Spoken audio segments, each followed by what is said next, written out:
श्री कृष्ण कन्हैया लाल की जय। श्री पवन सुत हनुमान की जय।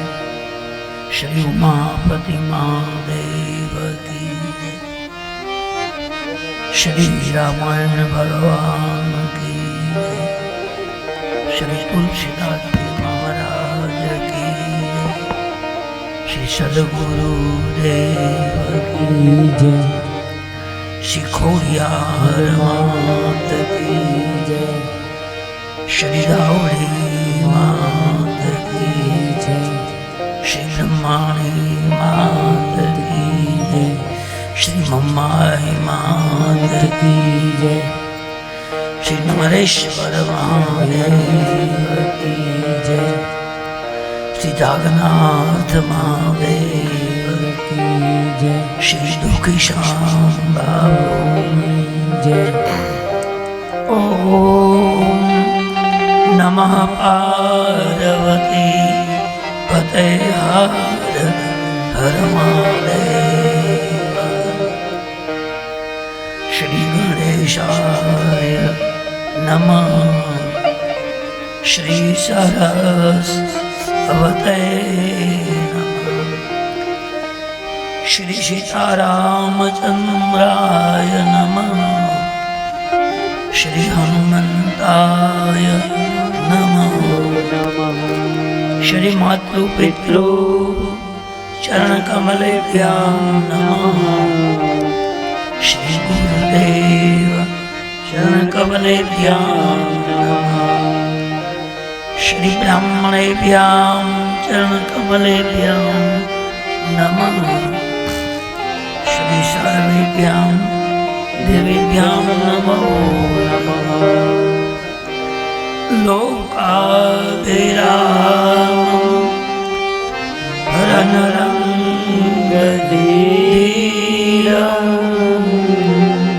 राजीवनेत्रं रघुवंशनाथं कारुण्यरूपं करुणाकरं श्रीरामचन्द्रं शरणं प्रपद्ये। मनोजवं मारुततुल्यवेगं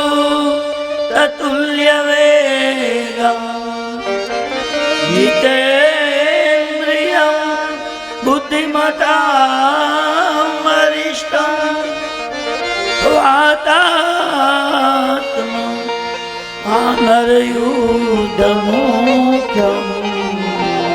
श्रीरामदूतं शरणं प्रपद्ये। बोलो रामचंद्र भगवान की जय।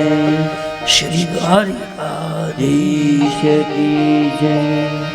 श्री राम जय जय राम। श्री राम जय जय राम। श्री राम जय जय राम। श्री राम जय राम। श्री राम जय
राम जय राम जय जय राम श्री राम जय राम जय जय राम श्री राम जय राम जय जय राम श्री राम जय राम जय जय राम श्री राम जय राम जय जय राम श्री राम जय राम जय जय राम श्री राम जय राम जय जय राम श्री राम जय राम जय जय राम श्री राम जय राम जय राम श्री राम जय राम जय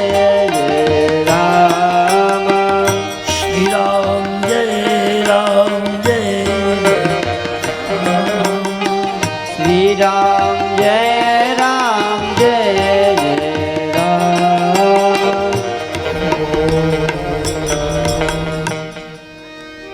राजीव नयनम धरे धनुषायक भक्त विपति भंजन सुखदायक मंगल भवन अमंगल हारी द्रवसो दशरथ अजिर बिहारी जनक सुता जग जननी जानकी अतिशय प्रिय करुणा निदान की जुग पद कमल मनावो जास्तु कृपा निर्मल मति पाव महावीर वीरव हनुमान राम जासु जस बखाना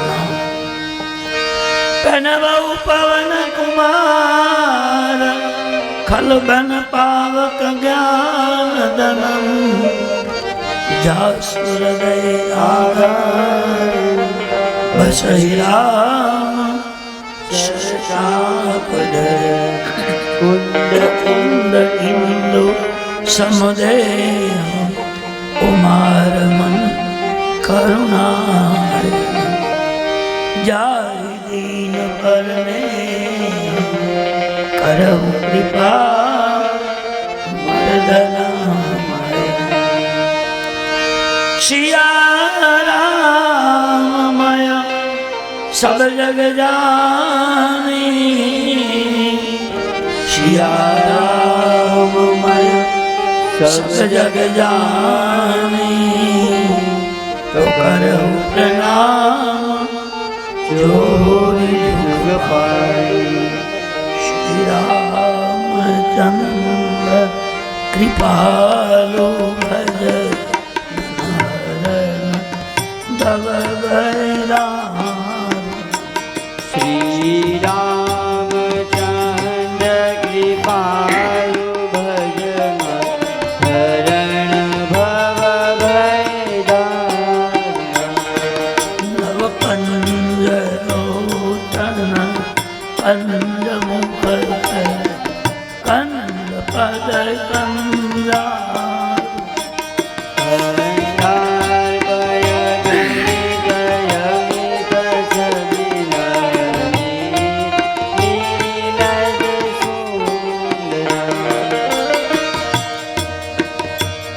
नव कंजलोचन कंजमुख कंद पद कंदा नव कंजलोचन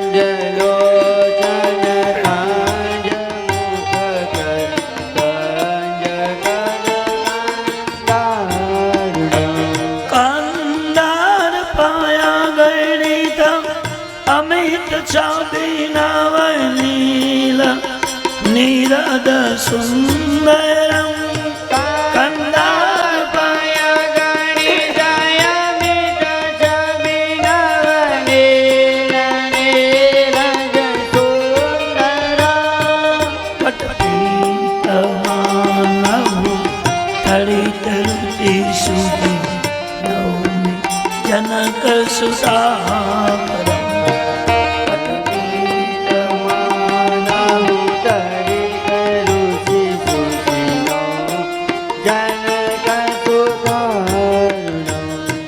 भज दीन बंधु दिनेश दानव दैतवं शनि कंदनम भज दीन बंधु दिनेश दानव दैतवं कंदनम रघुनंद आनंद कंद कौशल रतनंदन रघुनंदयानंद कांद कौशल कांद दशरथ नंदन शिरमुकुट कुंडल तिलक चारुयुदार अंग विभूषणम शिरमुकुट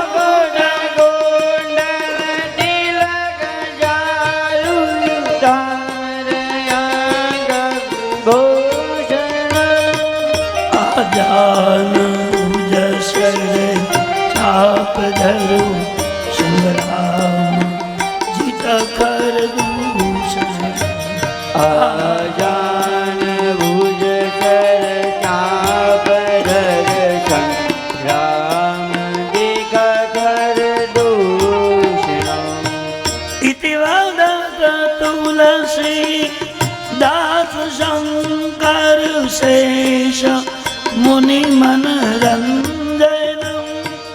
इति वदत तुलसीदास शंकर शेष मुनि मनरंजनम मम हृदय कुंदने वास पुरुका मादि खलदल गंधनम मम हृदय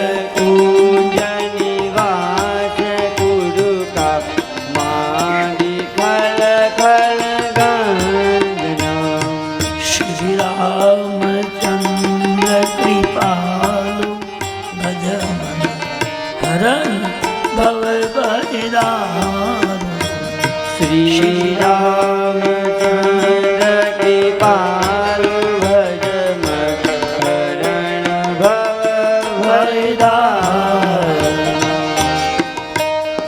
श्री राम राम रघुनंदन राम राम श्री राम राम भरताग्रज राम राम श्री राम राम हरण कर्कश राम राम श्री राम राम शरणं भव राम राम श्री रामचंद्र चरणों मनसा स्मरामि श्री रामचंद्र चरणों वतसा गुणामि श्री रामचंद्र चरणों शिरसा नमामि श्री रामचंद्र चरणों शरणं प्रपद्ये चरितं रघुनाथस्यं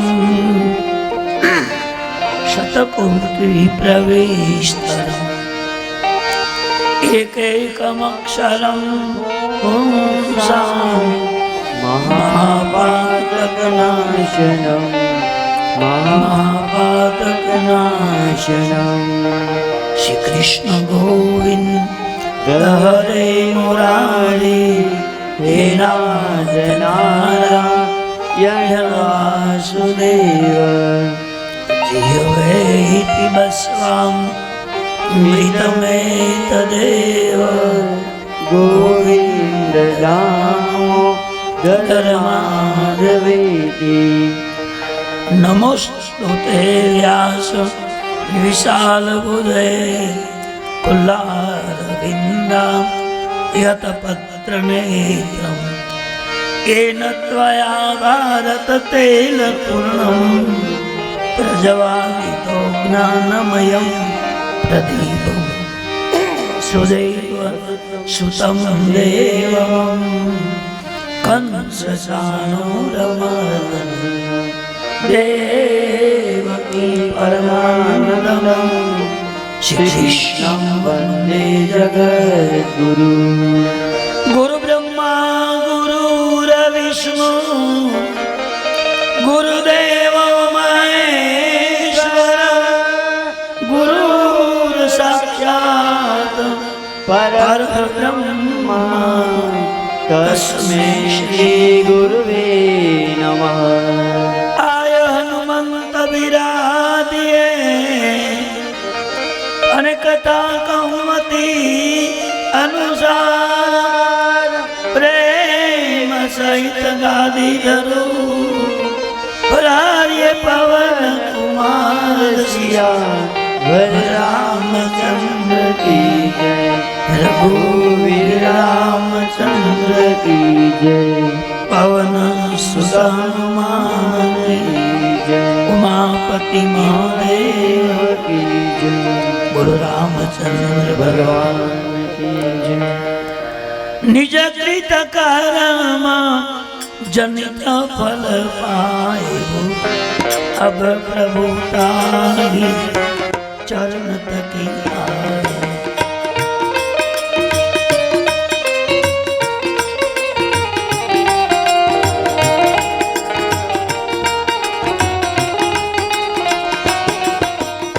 सोने कृपाल अति आरत बानी एक नयन करे तजा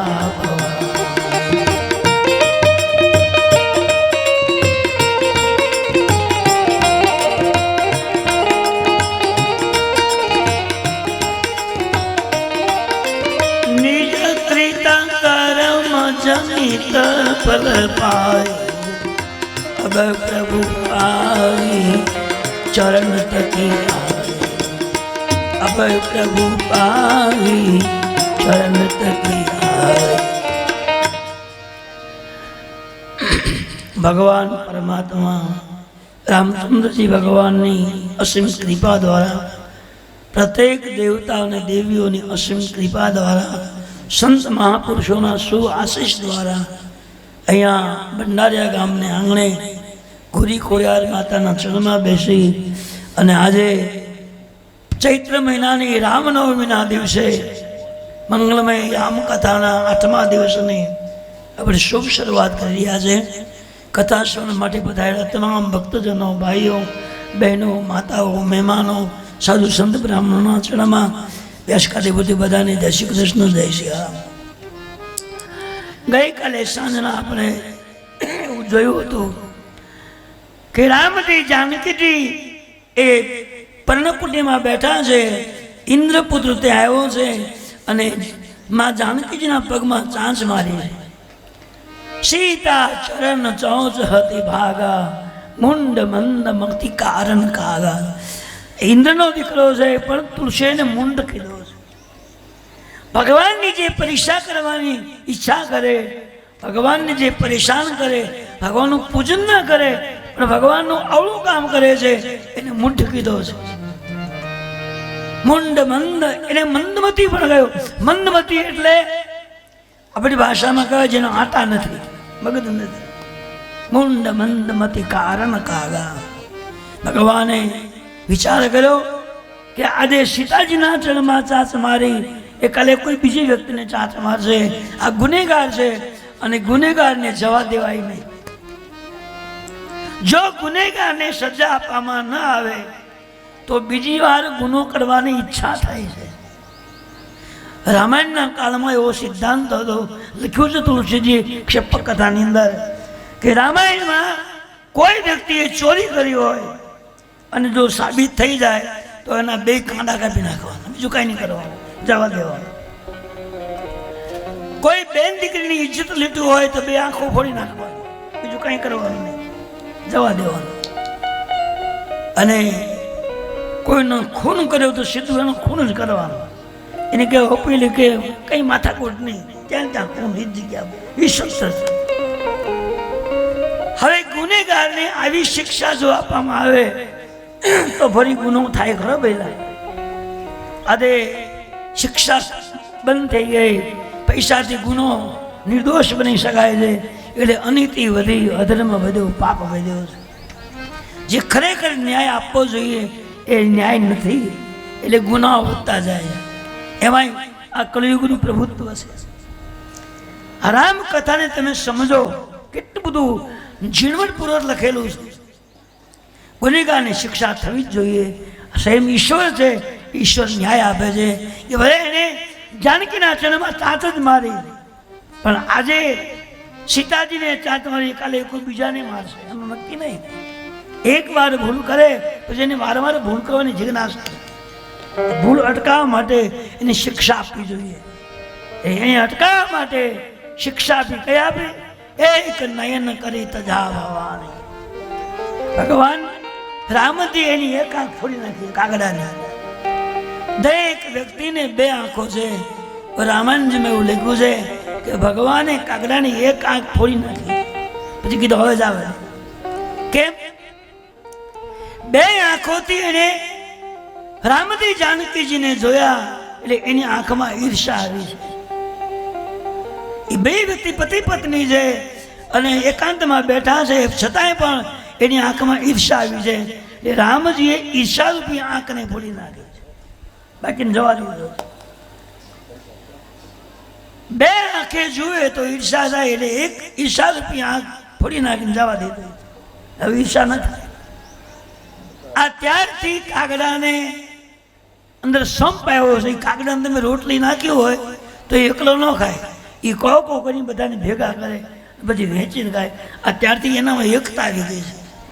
એક આંખથી જોવે છે એટલે એકતા આવે એનામાં.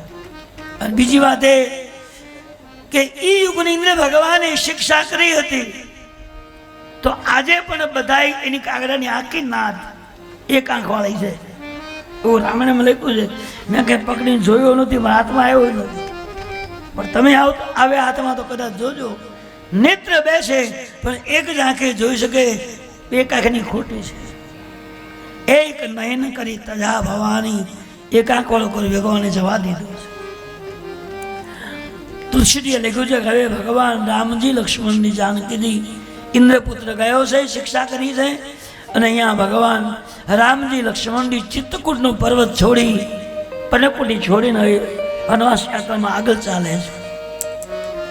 8 વર્ષ ને 13 દિવસ ભગવાન ચિત્તકૂટમાં પર્ણકુટીમાં બેસી રામજીને જાનકીજી અનુષ્ઠાન કર્યું છે, ઉપવાસ કર્યા છે, ફળ ફૂલ ખાઈને ભજન કર્યું છે. લક્ષ્મણજી એકાંતમાં એક બાજુ બેસી અને ભગવાનનો સતત જપ કરે છે. રામજી લક્ષ્મણજી જાનકીએ ઉપાસનાઓ કરી છે, સાધના કરી છે. અને જે માણસે જે આસન પર બેસી જે જગ્યામાં સાધના કરી હોય એ જગ્યા શુદ્ધ બની જાય છે, પવિત્ર બની જાય, યોગ્ય બની જાય છે. ભગવાનના ભજનથી, લક્ષ્મણજીના જાપથી ચિત્તકૂટ પવિત્ર બન્યો છે. અને આજે લાખો લોકો ચિત્તકૂટના દર્શનાર્થે જાય છે. અને જ્યાં ભગવાન રામજી જાનકીજીએ 8 વર્ષ 3 દિવસ ઉપાસના કરી હતી, એ પરિક્રમા કરવાથી માણસ પાપથી મુક્ત બની જાય. એક દિવસ એક નહીં, 12 મહિના ને 24 કલાક અસંખ્ય માણસો હરે રામ રામ રામ હરે હરે કરતા કરતા 24 કલાક લોકો રાત્રિ દિવસ એ ચિત્તકૂટના પહાડની પરિક્રમા કરે. અને પરિક્રમાનો નિયમ એ છે કે 2 પરિક્રમા છે. એક બોલો રામચંદ્ર ભગવાન કી, શ્રી રામ જય રામ, જય જય રામ, શ્રી રામ જય રામ, જય જય રામ. ઓ જય રામ, જય જય રામ, શ્રી રામ જય રામ, જય જય રામ.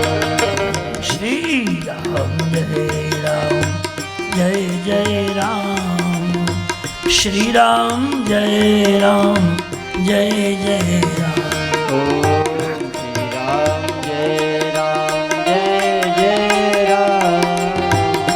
શ્રી રામ જય રામ જય જય રામ. ઓમ શ્રી રામ જય રામ જય જય રામ. શ્રી રામ જય રામ જય જય રામ. ઓમ શ્રી રામ જય રામ જય જય રામ. શ્રી રામ જય રામ જય જય રામ. બોલે રામચંદ્ર ભગવાન કી જય. ભગવાન રામજી લક્ષ્મણજી જાનકીજી ચિત્રકૂટને છોડી અને વનવાસની યાત્રામાં આગળ ચાલે છે. એ મંદાકિનીને પાર કરીને આએ સામે પર કિનારે અત્રિ મહારાજનો આશ્રમ છે. અત્રિ મહારાજને અનુસ્વાદી પતિ પત્ની બેવ એ પર્ણકુટી બનાવીને પરમાત્માનું ભજન કરે છે. ચિત્રકૂટમાં ભગવાને અમુક સમય સુધી 8 વર્ષ ને 13 દિવસ સુધી સાધના કરી છે. એટલે ચિત્રકૂટ એકદમ પવિત્ર બની ગયો છે અને લાખો લોકો એ પોતાના દેહથી પરિક્રમા કરી પાપના પ્રાયચિતો કરે. ત્યારે ભગવાનની મંગલયાત્રા રામજી લક્ષ્મણજી સીતાજી એ ત્રણેય વ્યક્તિઓ અત્રિ મહારાજના આશ્રમમાં જાય છે. બાજુમાં મંદાકિની નદી વહી રહી. મંદાકિનીને પાર કરી અને અત્રિ મહારાજને ત્યાં પધાર્યા છે. અત્રિ મહારાજ એ ઘણા સમયથી એ મંદાકિનીની સામે પાર પર્ણકુટીમાં પતિ પત્ની બેવ પરમાત્માનું ભજન કરે છે. ભગવાન આવવાના છે એ અત્રિ મહારાજને પેલો ખ્યાલ આવી ગયો છે. એટલે એને સુંદર પુટીએ પોતાની પર્ણકુટી શણગારી છે. ધજા પતાકા લગાવ્યા છે. ભગવાન માટે આસન સુવિધા કરી છે. ત્યારબાદ ભગવાન માટે જલની જારી પુષ્પના હાર કંભેટ કર્યા છે. રામજી લક્ષ્મણજી જાનકીજી ત્રણે આવ્યા અને ભગવાન રામજી લક્ષ્મણજી જાનકીજી એ ત્રણેયનું એને સ્વાગત કર્યું છે. સુંદર પથારીઓ જોઈ ભગવાન રામજી સીતાજી જોવા લાગ્યા કે આ મહારાજે અમારું આવવાનું છે એની અગાઉ તૈયાર કરી છે. ભગવાને પૂછ્યું કે મહારાજ અમે આવવાના હતા એ તમને ખબર હતી? કહ્યું હા મહારાજ. તમારા નામનો એટલો બધો પ્રભાવ છે કે સતત રામ નામ ગાવાથી તમારે આવવાનું થયું. જ્યારે તમે નજીક આવી ગયા ત્યારે અગાઉ ચિત્ર દેખાયું. અમે અગાઉ બધી તૈયારીઓ કરી છે. રામજી લક્ષ્મણની સીતાજી ત્રણેય આસન પર બિરાજમાન થયા. સન્માન સ્વાગત કર્યું. ત્યારબાદ ત્રણેયને ફલફૂલ ધર્યા છે. ભગવાને ફલફૂલનો સ્વીકાર કર્યો છે. પછી સીતાજીને બોલાવી પર્ણકુટી પાછળ અત્રિ અંશાજી લઈ ગયા છે અને પર્ણકુટી પાછળ લઈ જઈ અને બાજુમાં બેસાડી અને અંશાજી કહે છે સીતાજી તમારી ઉંમર નાની છે, મારી ઉંમર વૃદ્ધ થઈ ગયેલી છે, એટલે તું અમારી દીકરી સમાન ગણાય અને હું તને તારી માં સમાન ગણાવું. એટલે મા તરીકે મારી થોડીક સૂચના આપી છે. હા માં બોલો, શું કહેવાનું? સ્ત્રીઓ જે છે એના 3 પ્રકાર છે. 3 પ્રકારની સ્ત્રી છે. ઉત્તમ કે બસ અસ જગમાવી સપન એવું આન પુરુષ નહીં નાય. અત્રિજીએ કહ્યું, અંશાજીએ જાનકીજીની બાજુમાં બેસાડી અને કહ્યું કે બેટા જાનકીજી, અત્યાર સુધી તમે જે જંગલમાં ફરતા હતા એ તો ઠીક છે, પણ હવે તમારે ભયંકર જગ્યામાં જવાનું. ભયંકર રાક્ષસો જ્યાં રહે છે ત્યાં તમારે જવાનું છે. એટલે જાનકીજી, એક વડીલ તરીકે, પુત્રી તરીકે તમને સલાહ આપું છું, તમે સાંભળો. આ જગતમાં 3 પ્રકારની સ્ત્રી છે. ઉત્તમ પ્રકારની સ્ત્રી, મધ્યમ પ્રકારની સ્ત્રી અને કનિષ્ઠ પ્રકારની સ્ત્રી. આવી 3 પ્રકારની સ્ત્રીઓ છે. હું તમને એની વ્યાખ્યા સમજાવું છું, તમે સાવધાનીપૂર્વક ધ્યાનથી કથા સાંભળજો. હવે અંશાજી બોલે છે, સીતાજીને કહે છે, તુલસીદાસજીએ લખ્યું છે, ઉત્તમ કે આસુ બસ જગમાગી સપને પુરુષ જગમાં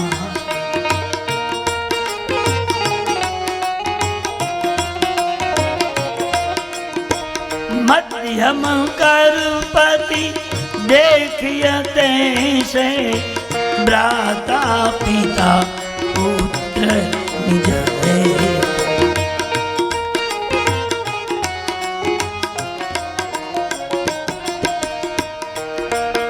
सीताजी उत्तम प्रकारनी ने पहल मन स्त्री कोने कहवाय जगत में 3 प्रकारनी स्त्रीओ छे तो अंशाजी ने सीताजी ने आ બધું કહેવાની જરૂર છે અંશાજી એક સતી નારી છે એની પાસે બ્રહ્મ જ્ઞાન છે અને ભગવાન એ ભક્તિ રૂપી યાત્રા લઈને નીકળ્યા છે ત્યારે જે જગ્યાએથી જ્ઞાન મળે છે એ જ્ઞાનની પ્રાપ્તિ માટે ત્યાં ગયા છે અને અંશાજી બ્રહ્મ જ્ઞાની છે ઉપાસક છે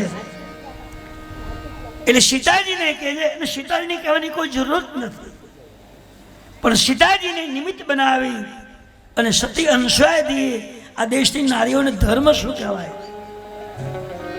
ધર્મ વિચારી સબહી સુકરવું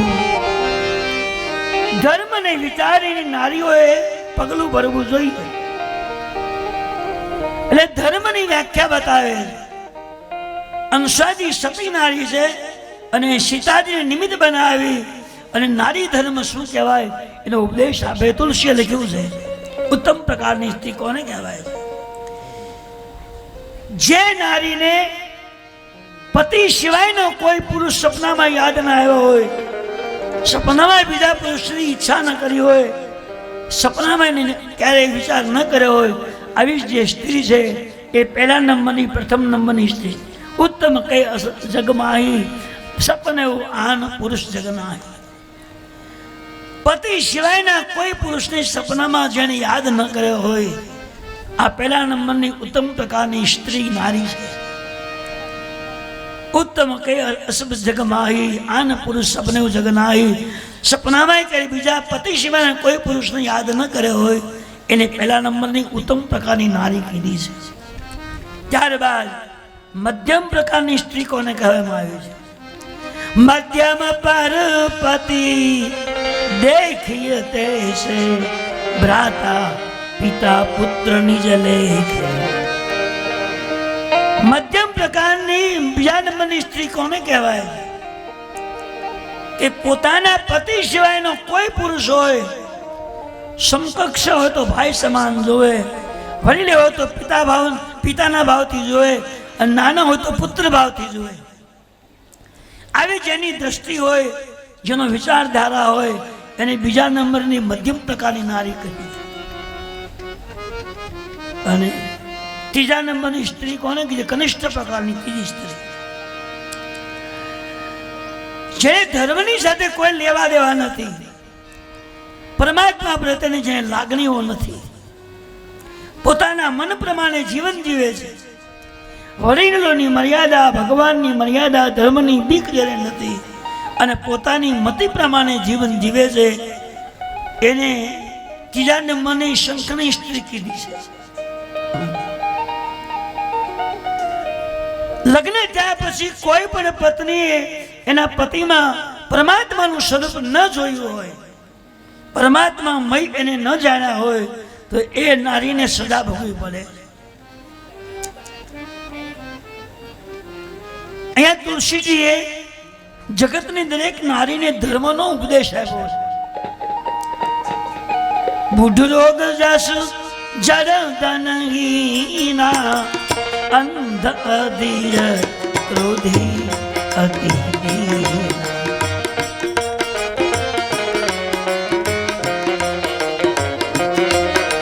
લગ્ન થયા પછી પતિ અંધ બન્યો હોય રોગી બન્યો હોય અથવા મગજ છટકી ગયેલું હોય તારું કામ કરી શકતો ન હોય છતાં એ નારીએ એના પતિનું અપમાન કરવું જોઈએ નહીં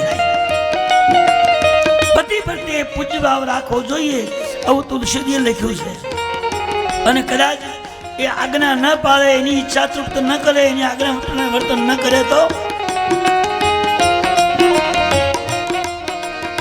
ऐसे उपति कर ये अपमान नारी पाऊ जम पुर दुख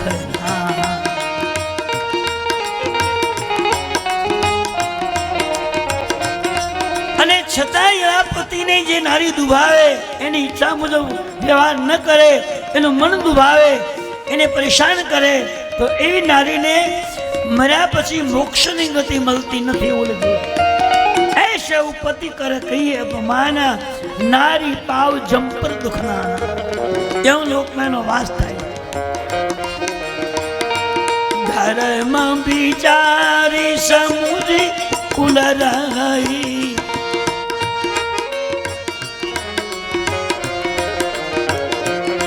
એ સીતાજી કોઈ પણ નારીને એક મર્યાદા છે, બંધન છે.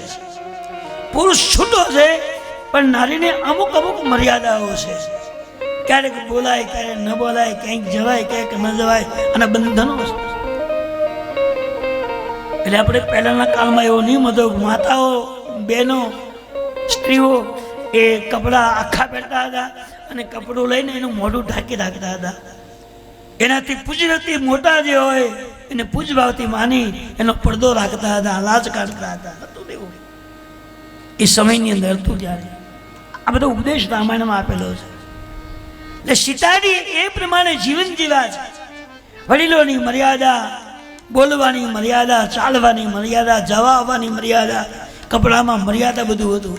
તમે કદાચ અહીંયા કુવડીમાં ગૌશાળા જોયો છે ને, બહુ મોટી ગૌશાળા છે, કદાચ જાજો જોજો, ત્યાં ચારે બાજુ બોર્ડ મૂક્યા છે કે સ્ત્રીઓ અને બહેનોએ ટૂંકા કપડાં પહેરીને આ જગ્યામાં આવવાની મનાય છે. જે સાડી પહેરતા હોય એ તો બરાબર એ આખું કપડું કહેવાય, પણ જે કાપેલા ટૂંકા કપડાં જે હોય, અંગ દેખાતા હોય, એવું કપડું પહેરીને અહીંયા આવવાની મનાય છે. એવું લખ્યું છે.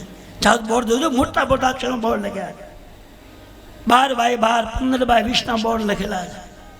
તમને નથી લાગતું કંઈક ભૂલ થાય છે આપણે? એવું એને શું કામ લખ્યું છે ભાઈ? કપડા વગરની સ્ત્રીના દર્શન કરવા એ પાપ છે. એની સામે જોવે એને પાપ લાગે, અને એવા કપડા ભરે એને પાપ ભોગવવું પડે છે. તમારે જે કર્યું મારે કંઈ વાંધો નથી, અમે આંખ બંધ કરી દઈએ, બીજું શું કરવાનું, તમને જે ભાવે. પણ તુલસીજી ના લખી છે, આ મર્યાદાનો ભંગ છે વાલા. આપણે સનાતન ધર્મને માનનારા છીએ, આપણે રામાયણ ભગવાનને પગે લાગીએ છીએ, એની પરિક્રમાઓ કરીએ છીએ, અને આપણે ભૂલ નથી થતી. એ તુલસી તમારે જે કરવું હોય તો હું તો આમ આવ્યું છે એટલે સમજાવું, મારી ફરજમાં આવે છે. કરો કે ન કરો તમારી ઈચ્છાની વાત છે. 14 વર્ષની ઉંમરની જે મોટી સ્ત્રી દીકરી હોય એનું અંગ બરાબર ઢાંકેલું હોવું જોઈએ. એ અંગનું દેખાવ નહીં જોઈએ, મોટા મોટો દોષ છે. અને એનાથી પુરુષોની દ્રષ્ટિ બગડી છે. આ બધું પાપ વધ્યું છે ને, આ બધું એના કારણે બન્યું છે. આ બધું ભાગવા મીડા ને, રોજ પેપરમાં આવે છે આ ગામની છોકરી આ ગામનો છોકરો લઈને જતો રહ્યો, કોઈ સુરતમાં, કોઈ બંબઈમાં, કોઈ આમ મધ્યપ્રદેશમાં, એ બાજુ નીકળી ગયા. રોજ પેપરમાં આવે તેમ પેપર વાંચજો. 60% બગડ્યું છે, હવે 40% જેવું રહ્યું છે. તો સારું છે, દુઃખશામ બાપા જે આ બધા ગોઠવણ કરી દીધી છે, આવા 12 મહિને કથા સાંભળી થોડુંક રાખ્યું, રહી ગયું છે થોડું. એટલે કથા સાંભળવાની બહુ મહત્વતા નથી, પણ કથામાં આપણી ક્યાં ક્યાં ભૂલ થાય છે, બહુ મહત્વતા છે. અંગને સાચવીને વ્યવહાર કરવો એ સ્ત્રીની મર્યાદા છે વાલા. અને સાદી જાનકીજીને કહે છે કે ધર્મ વિચારી સમજી કુલ રહી, ધર્મને વિચારી, કુળને વિચારી અને નારીઓએ પગલું ભરવું જોઈએ. બોલવામાં, ચાલવામાં, કપડામાં, ખોરાકમાં, હાલવામાં, ચાલવામાં દરેક જગ્યાએ મર્યાદા છે. એ કાળની અંદર સ્ત્રીઓ જમતી તો એકાંતમાં બેસીને જમતી, બધાને ભાલતા જમે નહીં. જમવું હોય તો કંઈક આડસ રહી અને બહેનો બેસીને જમી લેતા હતા, એવો સમય હતો. અને ત્યારે બજારમાં મોટી હાઈવે બજાર હોય ત્યાં પાણીપુરી બાવા ખાતા હોય, પછી ક્યાં પ્રશ્ન, મર્યાદા ક્યાં રાખવાની રહી? પકોડા ને પૂરીઓ ને પાણીપુરી, પેલું બીજું શું કહેવાય, હા ખાતા હોય ખબર હોય ને, આપણે કોઈ ખાધું નથી એટલે પ્રશ્ન નથી. એટલે બજારમાં ખાતા હોય તો પછી એને કે મર્યાદા ક્યાં રાખવાની રહી? ધર્મ વિચારી સમજી કલ રહી. હે જાનકીજી, સ્ત્રી છે મર્યાદાનું સ્વરૂપ છે. જગતની મર્યાદા સ્ત્રીમાંથી દરેકને મળી. ધર્મ વિચારી, ધર્મને વિચારી પગલું ભરો. હવે સીતાજીને અંશાજી કહે છે કે હે જાનકીજી, ऐसे उपति कर किए अपमाना, નારી તાઉજમ પુરજુ પ્રતિ પ્રતિકૂલ જન્મ જહ જાય વિધવા હોઈ પાય તરુ જો સ્ત્રીએ મર્યાદાનો ભંગ કર્યો હોય અને પતિની અનુકૂળ જીવન જો એ સ્ત્રી ન જીવી હોય તો એને બીજો જન્મ સ્ત્રીનો મળે છે. પતિ પ્રતિકૂલ જન્મ જહ જાય બીજા અવતારમાં સ્ત્રીનો અવતાર મળે છે અને એ જન્મ મળ્યા પછી એનું લગ્ન થાય. લગ્ન થયા પછી એને વિધવા થવું પડે છે. હું લખ્યું છે એટલે કહું છું. આજ આપણા આગલા અવતારનું પાપ આપણને મળ્યું છે, ભૂલ પણ આપણને મળે. એટલે આ જન્મ તમને મળ્યો છે ને એમાં ભૂલ ન થાય એવું જીવન જીવજો. ખૂબ ભગવાન યાદ કરજો, ભૂલનું ખૂબ પસ્તાવો કરવાનો, એટલે આગલી ભૂલ છે એનું પાપ ધોવાઈ જાય.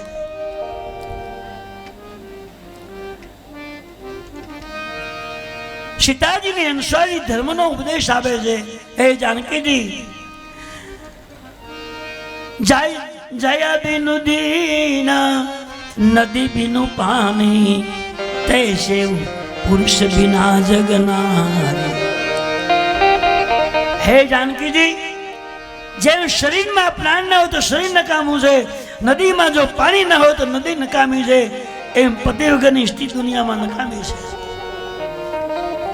જય બિનુ દયા નદી બિનુ પાણી તૈસે પુરુષ બિના જગના.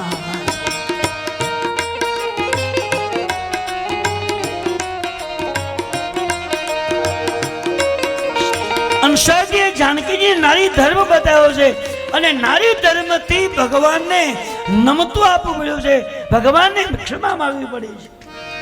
નારી જો સતી તરીકે જીવન જીવે, જે મર્યાદાઓ બતાવી છે એ મર્યાદા મુજબ જો જિંદગી જીવે તો એ નારીને ભગવાને નમતું આપવું પડ્યું છે.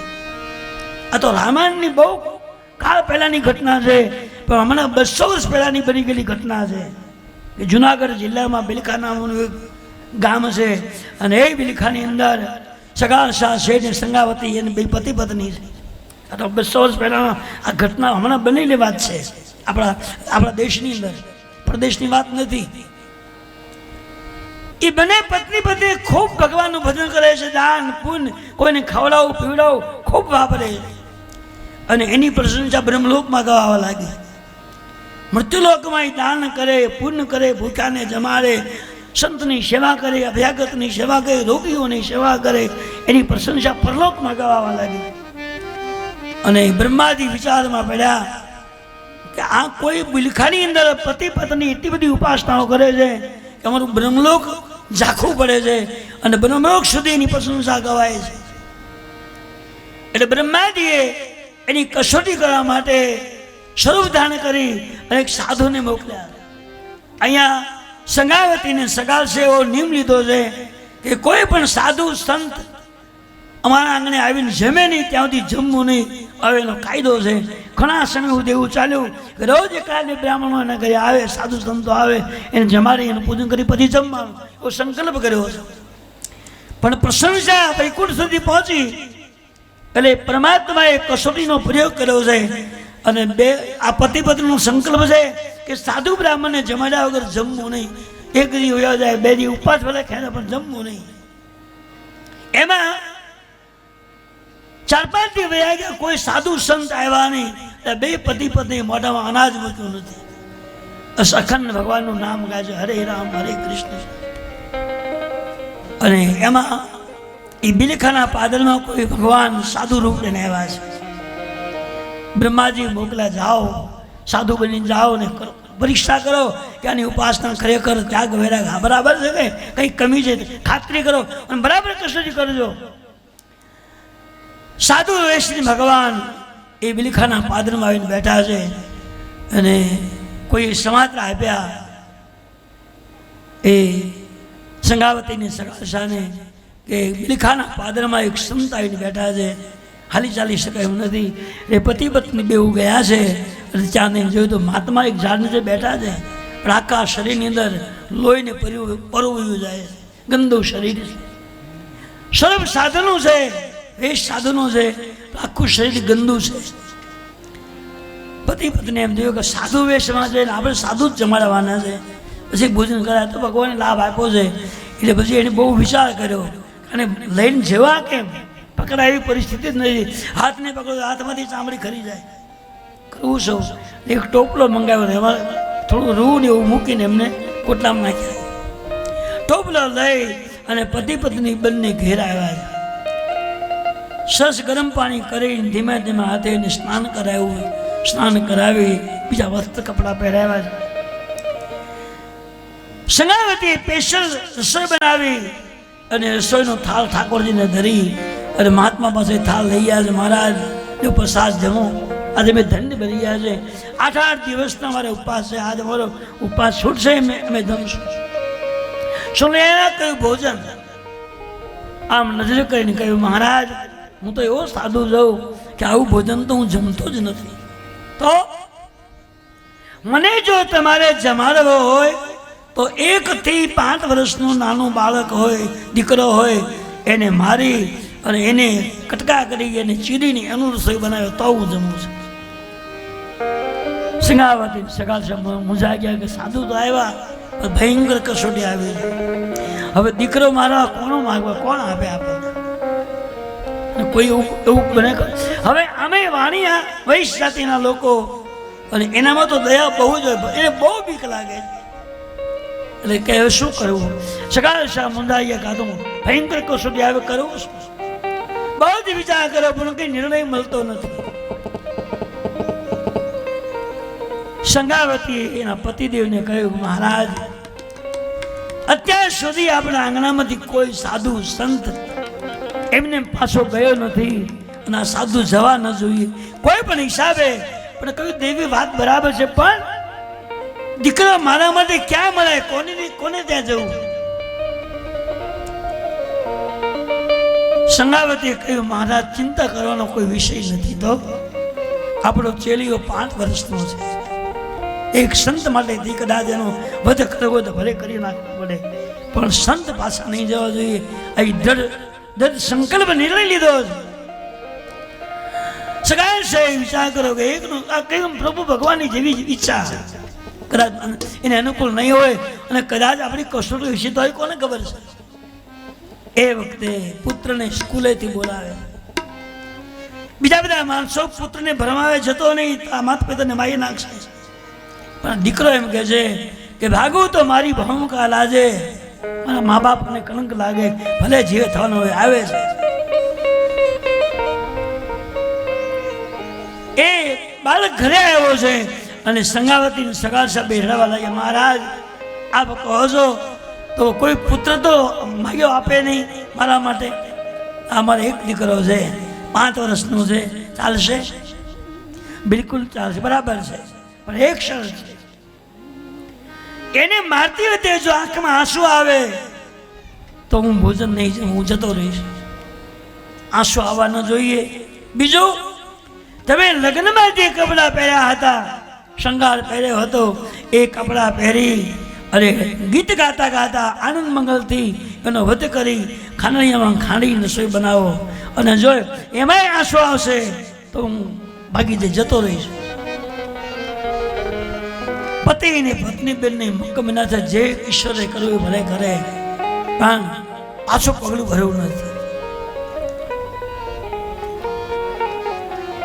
સંગાવતી ને સગા સાહેબ નિર્ણય કર્યો છે પુત્રને મારી રસોઈ બનાવી છે અને હવે એ રસોઈ લઈ અને સંગાવતી સગા સાહેબ ગયા છે. લ્યો મહારાજ આ મારા પુત્રની હવે કહેવાય એક જ દીકરો હતો, રસોઈ બનાવી લાવ્યા છે. બેની આંખમાંથી આંસુ વહે છે અને મહાત્માએ પૂછ્યું કે મહારાજ આ તો બધું બરાબર છે પણ તમારે બાળકો કેટલા? કહ્યું મહારાજ એક હતો, એને આપણે મરાવી નાખ્યો છે, હવે તો બાળક વગરના થઈ જાય. એટલે મહાત્મા બોલ્યા કે મહારાજ તમારે હવે કોઈ સંતાન ન હોય તો તમે વાંજિયા કહેવાઓ અને વાંજિયાના ઘરનું હું ખાતો જ નથી. અને 2 માણસો રડવા લાગ્યા. આ શું કહો? ખાનું નથી ખાવું મારે, ખાનું નથી ખાવું, વાંજિયાના ઘરનું મારે ખાણું નથી ખાવું.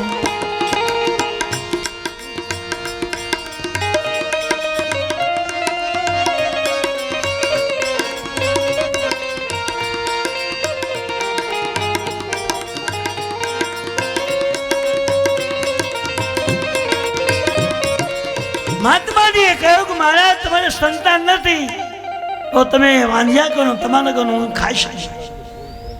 ખાણું નથી ખાવું મારે ખાણું નથી ખાવું વાંધ્યાના ઘરનું મારે ખાણું નથી ખાવું.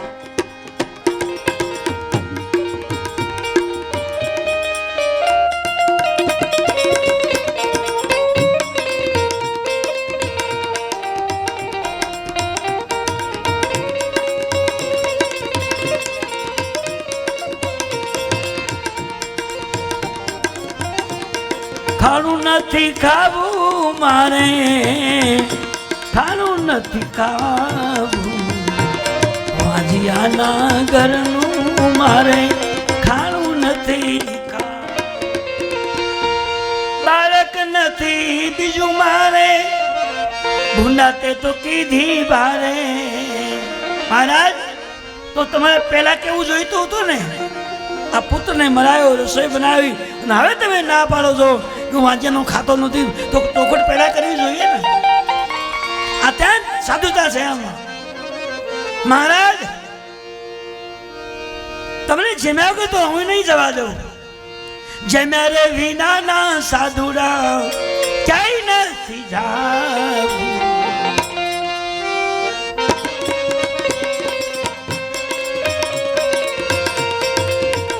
જમ્યા રે વિનાના સાધુડા ક્યાંય નથી જાવું.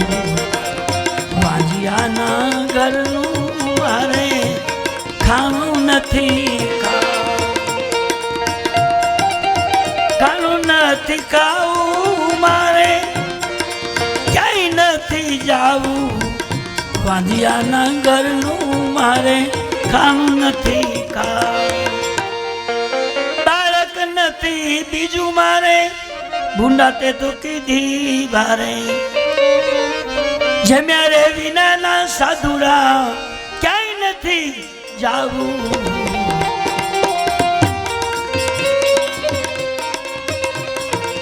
મહારાજ ગમે તેમ થાય અહીંથી જમાગુર તમને જવા નહીં દઉં. જમ્યા રે વિનાના સાધુ ક્યાંય નથી જાવું.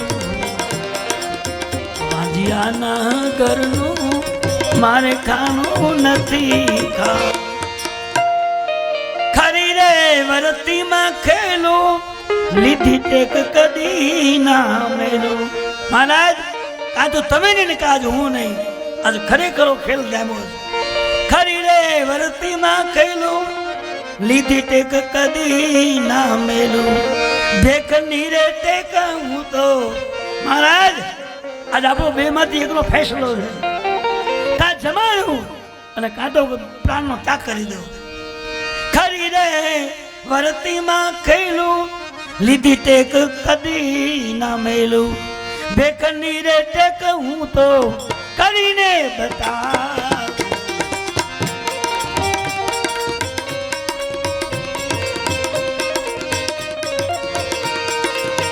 ભેખની રે ટેક હું તો કરીને બતાવું. વાંજિયાના ઘરનું મારે ખાણું નથી ખાવું. ગર્ભ છે મહી 5 મહિનાનો પ્રભુ મારી વિનતી માનો. મહારાજ તમે અમને વાંજિયા કહો છો પણ મારા ઉદરમાં 5 માસનો ગર્ભ છે એટલે વાંજિયા ન કહેવાય. ગર્ભ છે મહી 5 મહિનાનો પ્રભુ મારી વિનતી માનો. અને ભરોસો ન આવે તો સાધુડા. અને છતાં તમને જો વિશ્વાસ ન હોય તો હું ખાતરી કરી બતાવું. ભરોસો ન આવે તો સાધુડા ચીરીને બતાવ.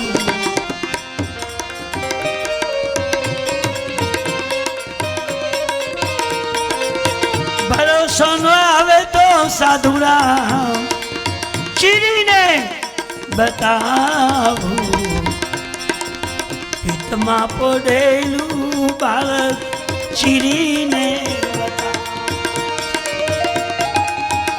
ચીરીને બતાવું સાધુરા ચીરીને બતાવું, પિત્તમાં પડેલું બાળક ચીરીને બતાવ. જીભેથી જો ખોટું ભાગું તો હું રામ દુઆઈ રાખું. મહારાજ સાધુ સંત અને ભગવાનની પાસે જઈને ખોટું ન બોલાય. અને હું જો ખોટું બોલતી હોય તો મને ભગવાન રામજીના સોગંદ છે. મને ભરોસો ના હોય તો હું સોગંદ ખાઉં છું. જીભેથી જો ખોટું ભાગું તો હું રામ દુઆઈ રાખું. ભરોસો ન આવે તો સાધુરા સાબિત કરાવ.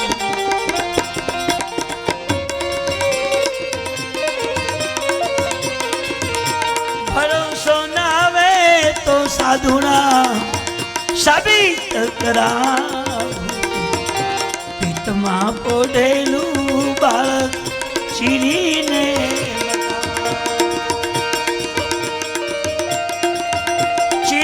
બતાવું સાધુરા ચીરીને બતાવું, પિત્તમાં પડેલું બાળક ચીરીને બતાવું.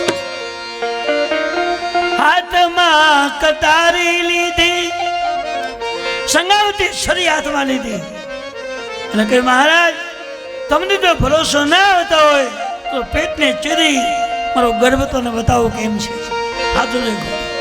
હાથમાં કટારી લીધી અને જ્યાં સંગાવતી હાથમાં છરી લઈ અને પેટમાં ઘા કરવા જાય ભગવાન સાધુમાંથી પ્રગટ થયા. એકદમ દોટ મૂકીને હાથ પકડી લીધો. બસ હાથમાં કટારી લીધી અને વાલાજીએ દોટ જ દીધી. પ્રભુજી બોલ્યા હવે કોઈને નહીં સતાવું. ભગવાને કીધું આવું ક્યારે નહીં કરું.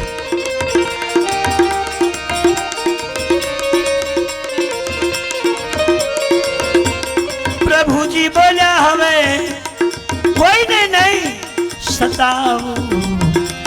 પિત્તમાં પડેલું બાળક ચીરીને બતાવ.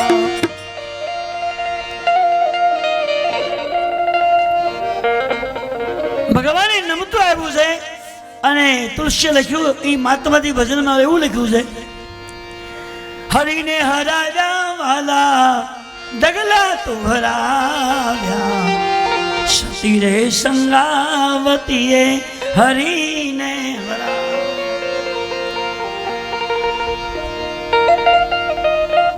હરિને હરાવ્યા વાલા એ ડગલા પાછા તો હરાવ્યા, સતી રે સંગાવતીએ હરિને હરાવ્યા.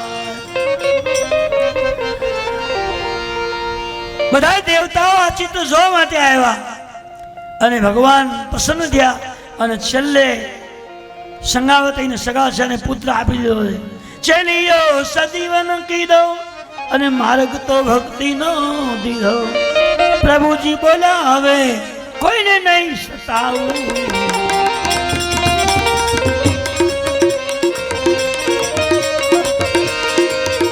પ્રભુજી બોલ્યા હવે કોઈને નહીં સતાવું.